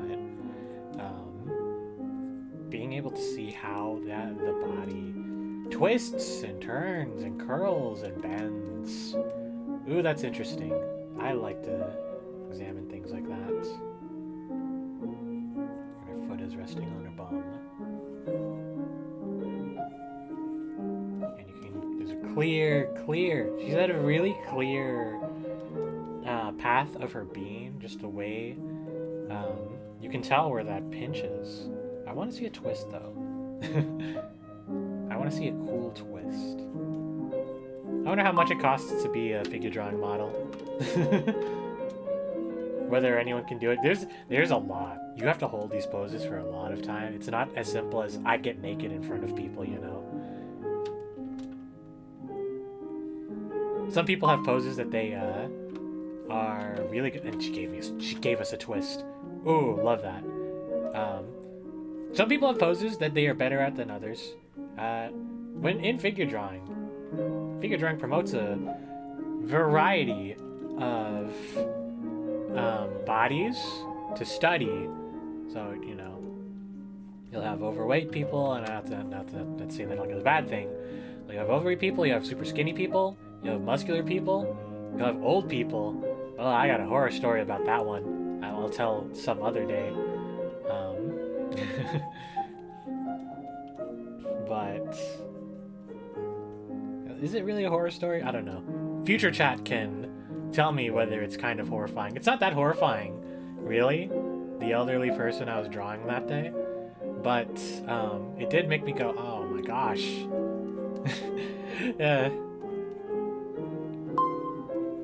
Anyway, that's it for our 1 minute poses. That's it for all of our warm ups. How are you all feeling? Tell me how you're feeling. We have 40 seconds before you can tell me how you're feeling. My poses get bigger every time because I am zooming in and out of the figure. Or rather, of the canvas. So my perception of how much of my canvas I'm taking up changes all of the time.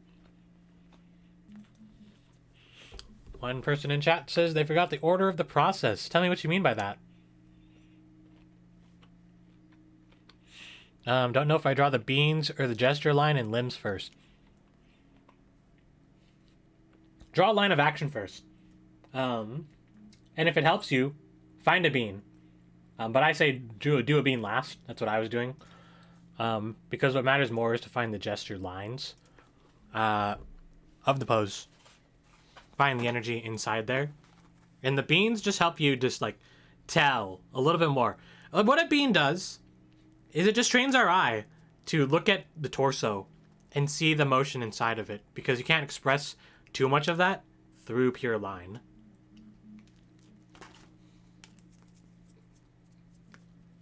Pardon me, I'm like between bites of a burger. I don't want to get too cold.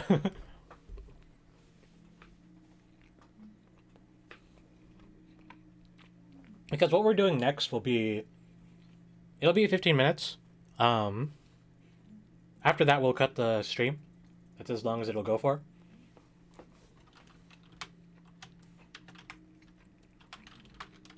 But our final order for today, we'll be drawing one of these figures. How long does she stand? The final model stands for 5 minutes, but I want us to be there for 15. So if I have chat's confirmation that they are feeling good, feeling warmed up, it's not a lot. It's honestly not a lot of time to get warmed up with. I apologize. In a normal scenario, you'd probably have more like 10 to 15 minutes to properly warm up. But we don't need that much time. Well, it's not that we don't need that much time, but I only have so much time as a streamer at the end of the day to be going over this. So I'll instead set the live split Up. I need the live split application to show up when I search live split. Let's can I pin it to my pin to start? Maybe that'll do it better.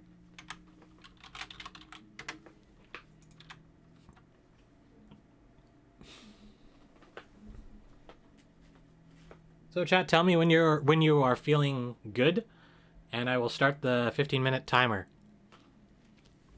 For our next figure, we'll be doing proportion and mannequinization. So stuff we were already basically doing, but now I'm telling you, draw it with shapes. I don't think it'll be too crazy. It's just building on stuff we've already been doing. So think of this like your midterm. Pull up resources that help you. Once again, if you have the Proco Proportions poster, feel free to call upon it. I do. I have it open for myself. Yeah, you know what? Let's put it on. I'll put it on behind me, and I'll draw in this little tiny window. Where would chat prefer to have the... What is this? Ah, perfect. Where would chat prefer to have the model visible rather than on the edge of the screen off to the left? Because that's convenient for me. Might not be convenient for you. Let me know. Where would you prefer it?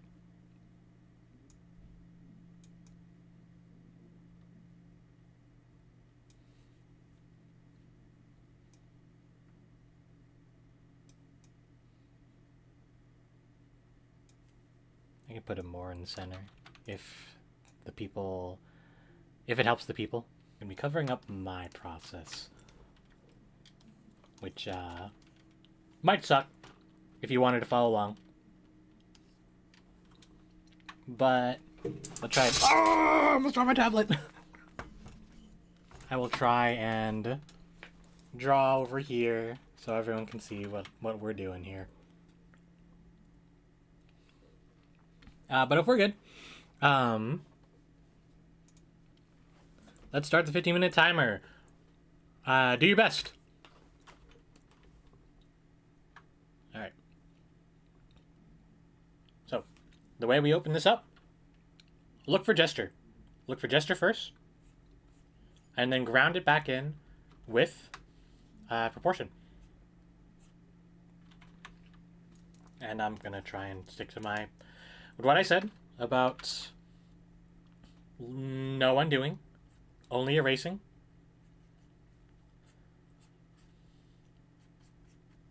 This is a nice gesture. Sorry that the top and bottom are a little obscured by the YouTube UI. I don't know why. You know, why it doesn't go away. Why doesn't it go away? I would really like to know, why do I have to see the timer? Why can't it just appear when I'm hovered over it? What if I wanted a nice screenshot of a pause moment? I don't understand why it's like that. And it's been like that for like ever.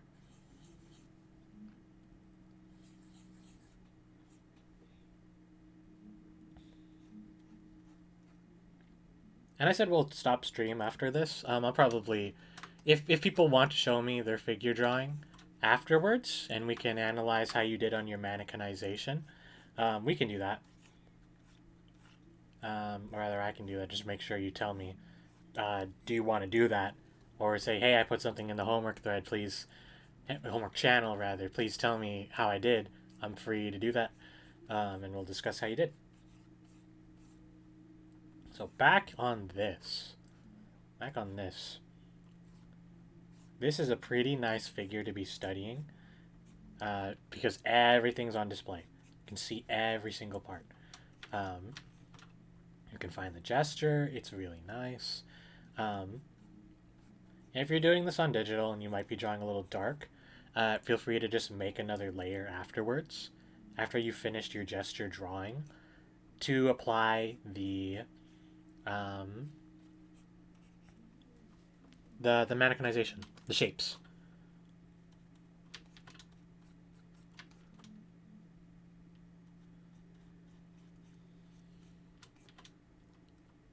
And so I'm trying not to get too carried away with what I understand about anatomy already, and just inserting, you know, maybe advanced shapes or maybe just shapes I revert to out of habit. But I will now take this second to measure what I've been doing. Fumbling around the keyboard. Good. So here's the cranial unit. And you can use head lengths if that's what you really, really want. We have 15 minutes, so there's a lot more time than you think. But there's that. And actually, her neck is more upright than I gave it credit for. Okay, your neck is more upright than I give you credit for. Let's make it a head unit, actually. Yeah, the cranial unit would be much smaller. Try that. 1, 2, 3. Miku Miku beam. 1, 2, 3, 4, 5. And now we'll look back at the cranium poster for reference. 1, 2, 3, 4, 5, 6. So I'm a little bit off. I might need to extend one thing or another.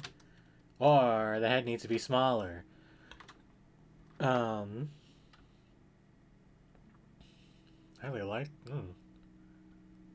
Highly likely my cranial units could just be too small.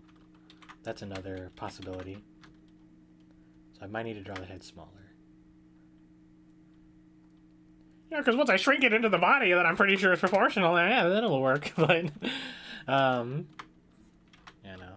Maybe I'm a little bit off.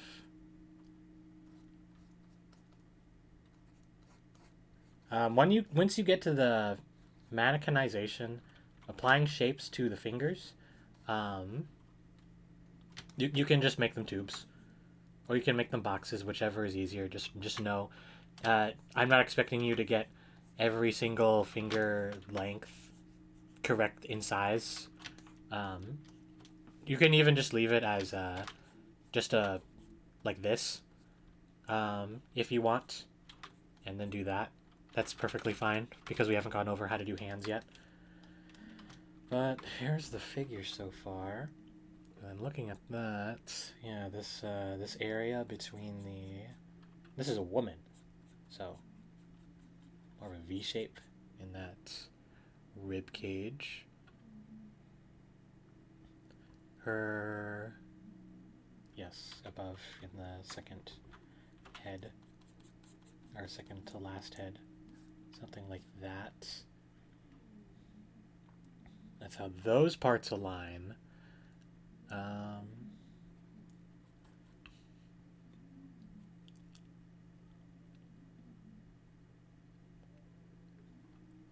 The bottommost head aligns with her Acis from the front.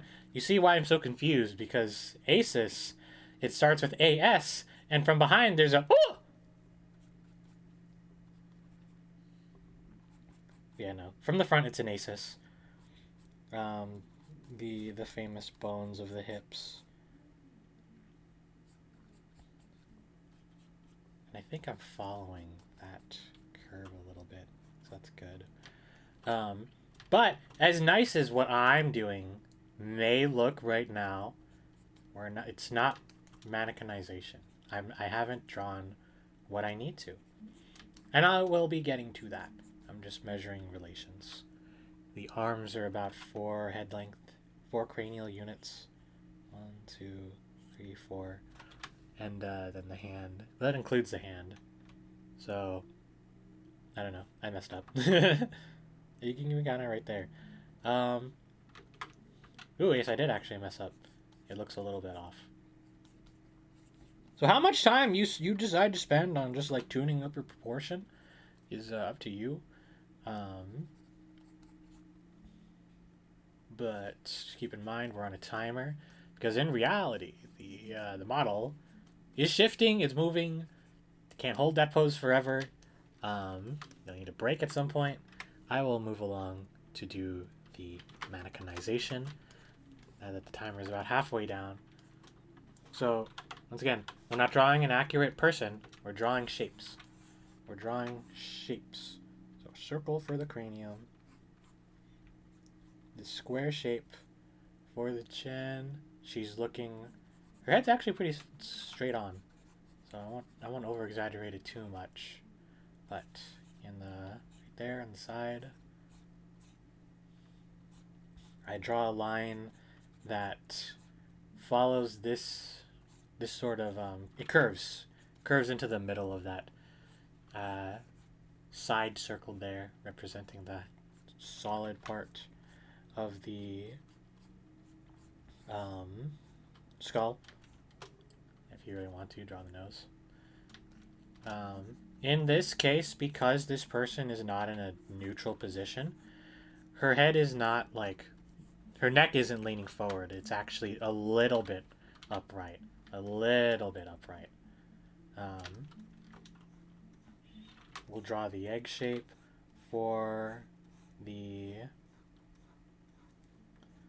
torso.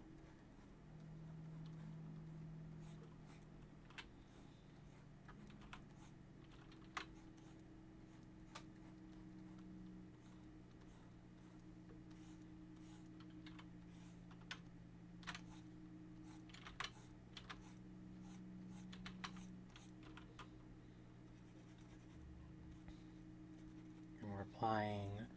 Well, we're not seeing the top of her shoulder. What am I on?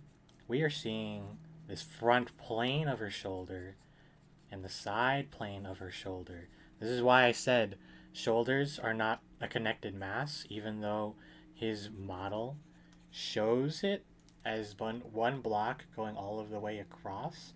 I have a much better time comprehending what I'm looking at when I regard those elements separate from each other. There's a front plane. We're seeing a lot of the front plane of her torso.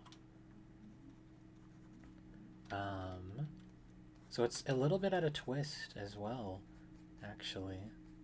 So that's interesting. But it's not... Don't get too carried away with anatomy. Don't get too carried away with anatomy.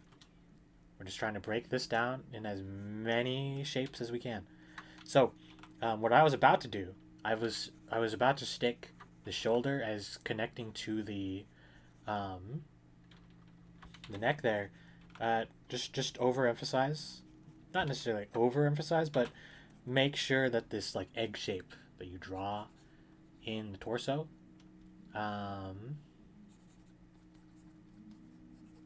it can come up.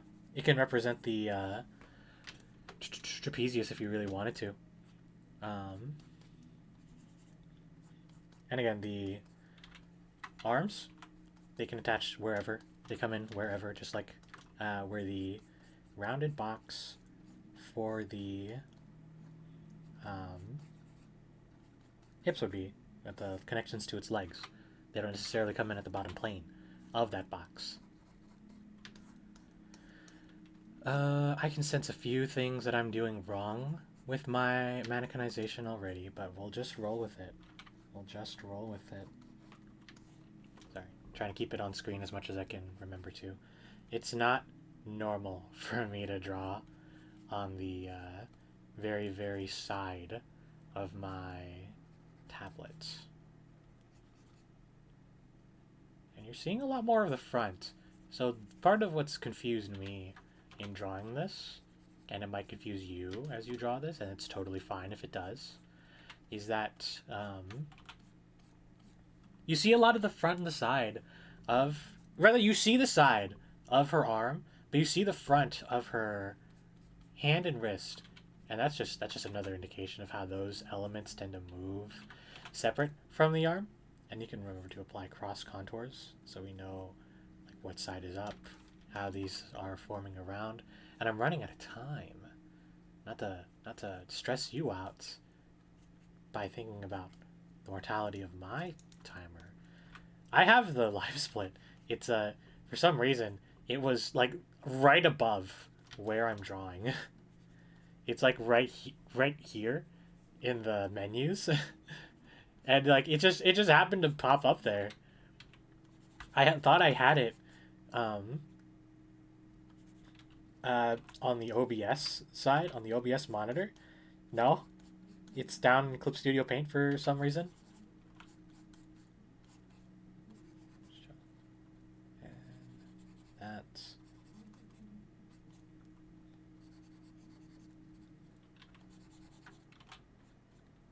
Is 15 minutes enough time for everybody? It's barely enough time for me. So if it's not been enough time for you, that is okay. That is okay.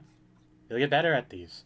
Because although I'm only like assigning one relatively simple thing to do each week, it is still your responsibility as a growing artist to engage these exercises as often as you can.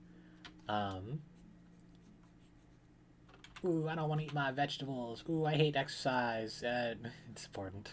I hate exercise too, but look at me. I gotta go out.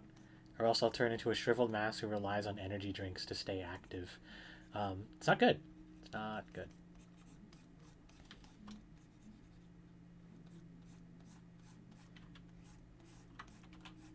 So if you're not doing these fast enough, one, it's because there's just not enough time to have been doing it, to do it any faster. But two, it just needs more practice. You won't know you suck at something until you do it 1,000 times. And you'll know if you're not improving 1,000 times later, that means there's something wrong in the way you're learning it. That's the way I see it, at least. I didn't have time to relate the size of the foot to her head, but where was I going with that? I hope that sounded inspirational. It's never that you can't learn.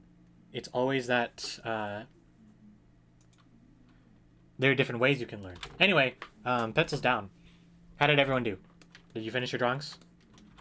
If you'd like me to look over the drawing right now on stream, ping me if you can in the homework channel, or pipe up in chat, either way, and we can examine how you did. And I'll take out that one.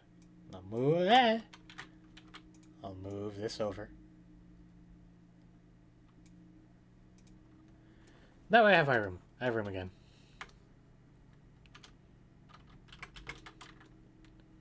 I don't think I did too bad, honestly.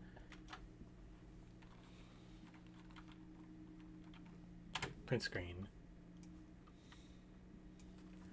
I feel it's a lot better than what I showed last week. Last week, oh, that was abysmal. That was an abysmal showing for proportion. I'm still kind of ashamed of that. But let's see how I did on this lady. I didn't mess that. I just scaled it proportionately, didn't I? Yes, I did. Just feels like I didn't. Woo! How's my food? Cold. My fries are cold. Cool. I've got a ping. I've got a ping in the homework chat.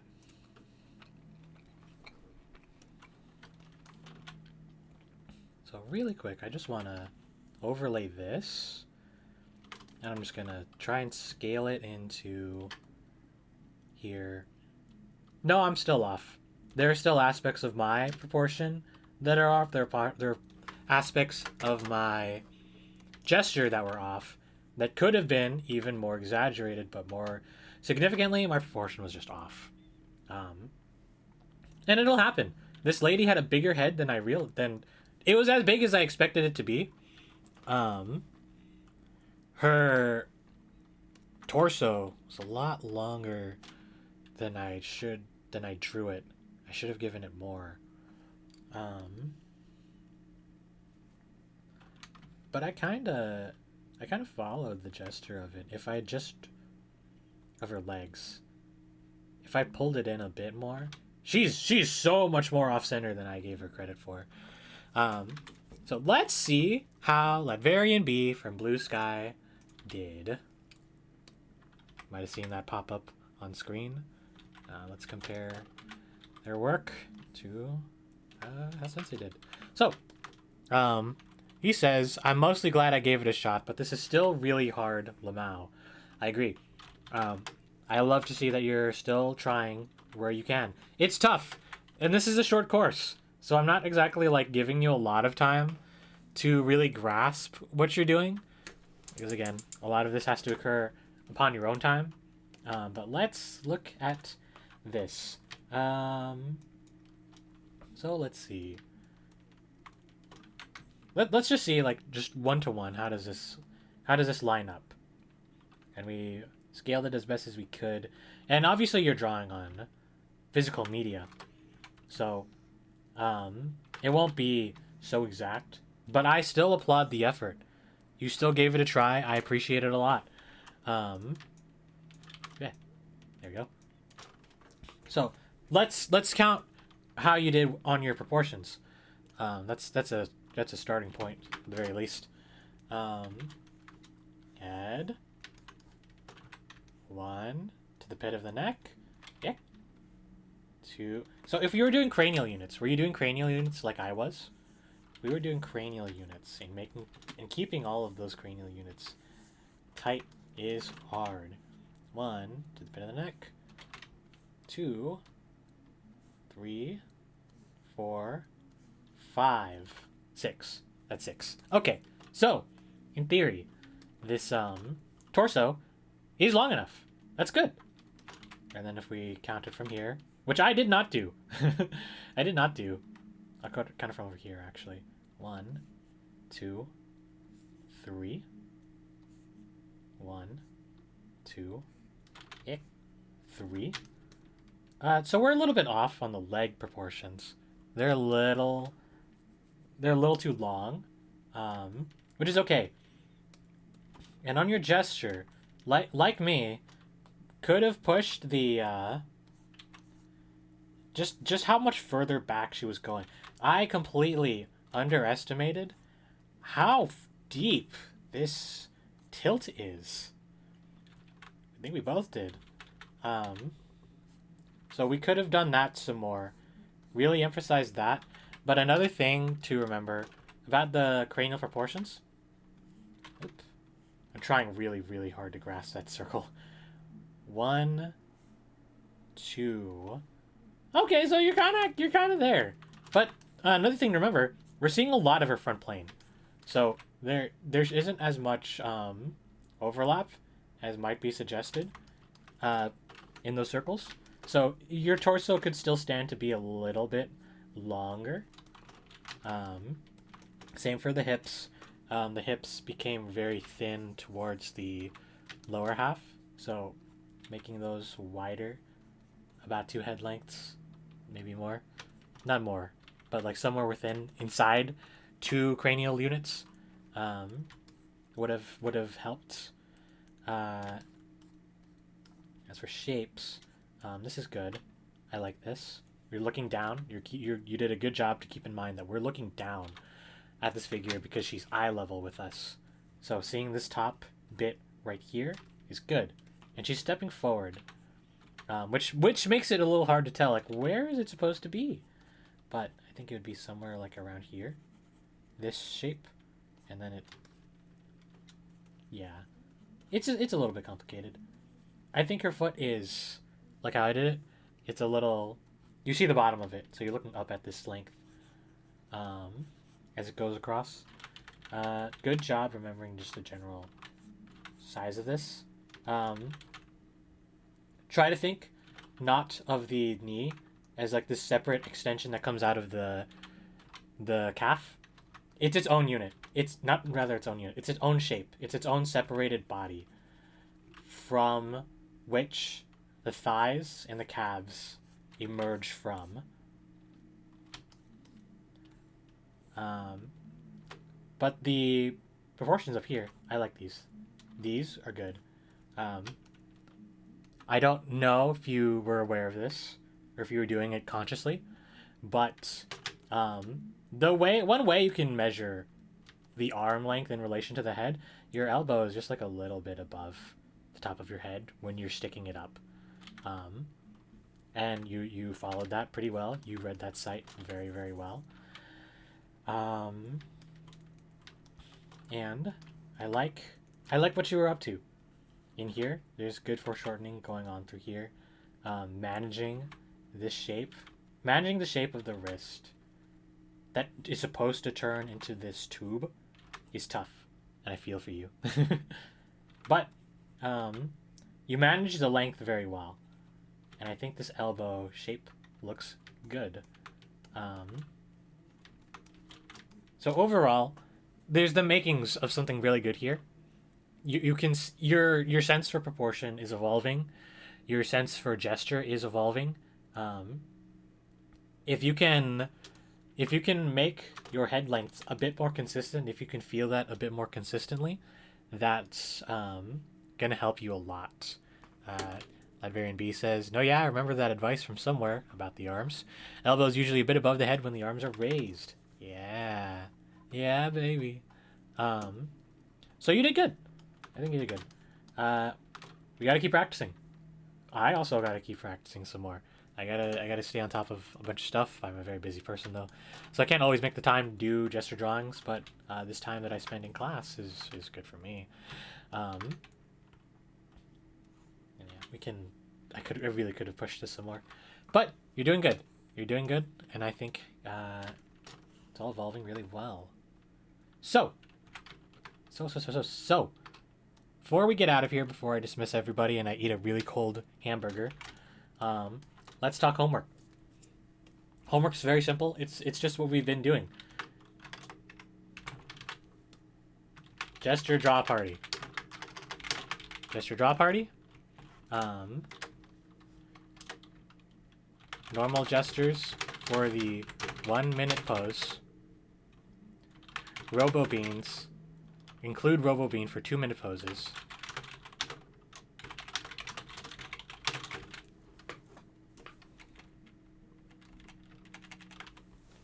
And I'm just scrolling through the thingy. Yes. For the final pose, stretch it to 15 minutes and practice mannequinization and a proportion system of your choosing, of your choice. They're both grammatically correct.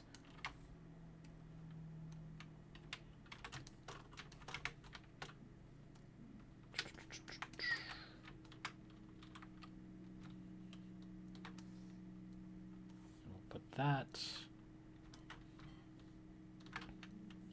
over here.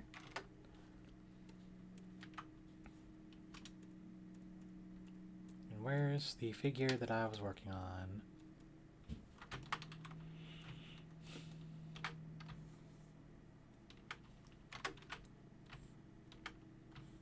Are you going out figure drawing? Not looking like that. Yes, girl, slay. So that's your assignment. Try out mannequinization. Do your best. It's okay if it doesn't come out perfectly.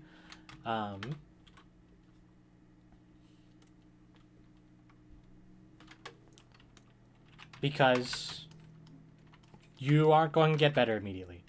You don't get better immediately from doing all of this. You get better after doing it several times, across several weeks, across several months, as it all becomes more and more intuitive to you. So that will about do it. Oh, I'm so glad I've been recording. You have no idea how badly I was going to crap my pants if I wasn't recording the stream this entire time.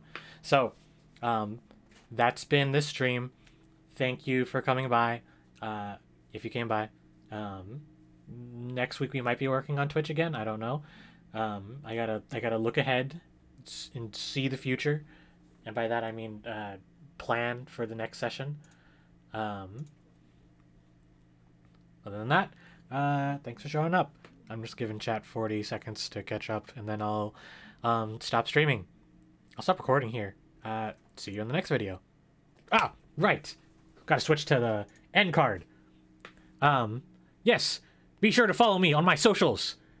rivwriter.bisky.social, rivwriterart.tumblr.com, twitter.com/rivuxart, patreon.com/rivux, and subscribe to the YouTube channel where the VODs go up, youtube.com/rivwriterart or /@rivwriterart.